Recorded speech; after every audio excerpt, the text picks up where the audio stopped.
मैं सरल भाषा में कहूं तो हम अपना करियर बनाने के लिए राजनीति में नहीं आए थे। हम लोग अपना करियर छोड़ के देश के लिए राजनीति में आए थे, और यदि देश के लिए काम इस पार्टी में नहीं हो पा रहा है वो इसलिए क्योंकि अब आम आदमी पार्टी वो पुरानी वाली आम आदमी पार्टी नहीं रही। लेकिन आज मैं आपको असल कारण बताता हूं कि क्यों मैंने पार्टी की गतिविधियों से अपने आप को अलग कर लिया, और उसका कारण ये है क्योंकि मैं उनके गुनाह में शामिल नहीं होना चाहता था। मैं उनकी दोस्ती के काबिल नहीं था क्योंकि मैं उनके गुनाह में शामिल नहीं था। लाखों लाख करोड़ रुपए जिस पार्टी ने भ्रष्टाचार किया, इलेक्टोरल बॉन्ड से लेके लाखों लाख करोड़ रुपए का भ्रष्टाचार भारतीय जनता पार्टी ने किया। आजादी के बाद से दुनिया की सबसे भ्रष्ट पार्टी का नाम है भारतीय जनता पार्टी। उस पार्टी में कोई शामिल हो रहा है और ईमानदारी की बात कर रहा है, इस पर कोई यकीन करेगा?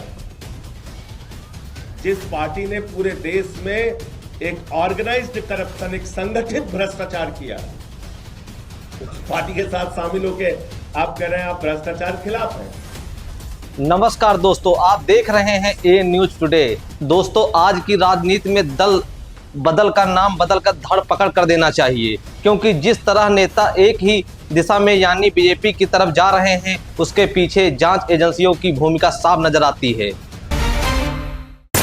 I am the right man in the wrong party.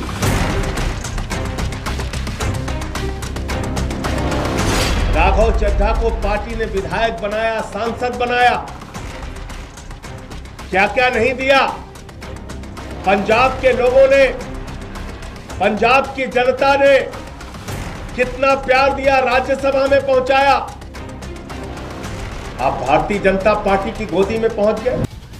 ऐसा लगता है कि नेता अपनी मर्जी से नहीं बल्कि एजेंसियों के डर से धरे जा रहे हैं और फिर बीजेपी में पकड़ लिए जा रहे हैं। दोस्तों, आखिर बीजेपी की वॉशिंग मशीन और एजेंसियों का सच क्या है?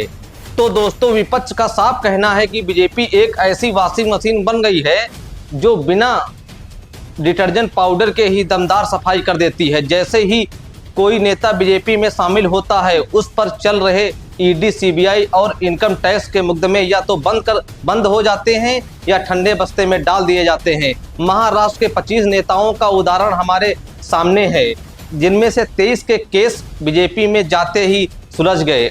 आखिर दोस्तों, आम आदमी पार्टी और राघव चड्ढा का मामला क्या है? अब दोस्तों, हम समझाते हैं आपको। हाल ही में आम आदमी पार्टी के कई राज्यसभा सांसदों ने, जिनमें राघव चड्ढा और संदीप पाठक का नाम प्रमुखता से लिया जा रहा है, और बीजेपी में जाने की खबरें आई हैं। दिलचस्प की बात यह है कि अशोक मित्तल जैसे नेता, जिनके ठिकानों पर महज 10 दिन पहले ईडी के छापे पड़े थे, वे भी बीजेपी में शामिल हो गए हैं।